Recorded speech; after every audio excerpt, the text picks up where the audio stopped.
Bonsoir à tous, ravi de vous retrouver ici depuis la Duduchothèque de Châlons-en-Champagne, un musée hommage à Cabu.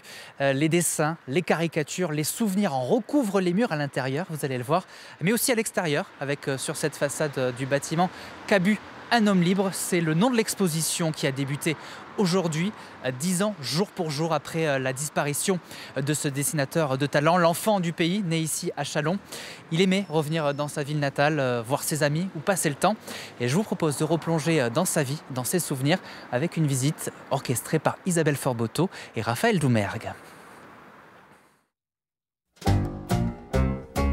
1er décembre 2018, la Duduchothèque voit le jour. Comme un dessin de Cabu, le tracé de ce lieu souligne l'importance de sa ville natale, de son enfance passée et surtout des premiers dessins ancrés dans les petits carnets du jeune Jean. Cabu gardait tout et ses premiers travaux ont été légués par sa famille à la ville de Châlons. Cabu est né à Châlons et c'est sa ville, c'est son laboratoire d'idées, c'est là où tout a commencé et c'est là où il a été heureux de dessiner quand il était jeune. C'est un lieu qui lui ressemble, c'est un lieu unique et c'est un projet culturel unique. Donc Cabu, c'était quelqu'un d'unique. Ce fonds permanent est accompagné chaque année par 2 expositions. Il y eut Dorothée et Cabu, les présidents de la Ve République. On découvre des dessins qu'on n'avait jamais vus et ça nous permet aussi de désacraliser un petit peu le président. Il avait une vision des politiques d'ailleurs. Je ne sais pas si vous avez regardé toute l'exposition, c'est assez acerbe quand même. Il les rate pas, les présidents.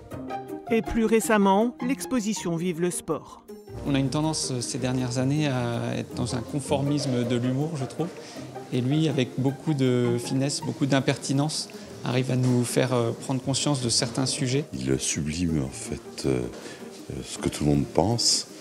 Il en fait quelque chose de risible et il remet les choses à leur juste place. Avec l'ambition de coller le plus possible à l'actualité, ce que faisait Cabu dans chacun de ses dessins, avec un humour sans limite. Chaque année, il y a un programme qui est proposé à la famille, un thème, plusieurs thèmes, des thèmes majeurs qui feront écho à l'actualité. Donc on propose à la famille qui va ensuite ajuster, affiner. On fait une sélection de dessins. Alors là, on se marre beaucoup, effectivement, en allant chercher dans les fonds. Effectivement, il y a toute une sélection. Et la difficulté, c'est de choisir. Transmettre, c'est aussi l'objectif premier de la Duduchothèque, permettre aux jeunes générations de comprendre qu'un esprit critique vaut mieux qu'une pensée unique. C'est un lieu où on accueille les scolaires pour différents ateliers. On viendra travailler les médias, le dessin de presse, on viendra travailler sur la liberté d'expression, on viendra éduquer les jeunes à tous ces outils de médiation, à tous ces outils de communication. La reconstitution du bureau de Cabu, ses souvenirs dans les rédactions de l'Union, du Canard enchaîné, de Charlie Hebdo, tout est là. La Duduchothèque est un lieu de mémoire, un lieu de rire et de joie, à l'image du dessinateur-journaliste, pour ne jamais oublier sa plume, son trait, au service de ses combats, dont celui principal de la liberté d'expression.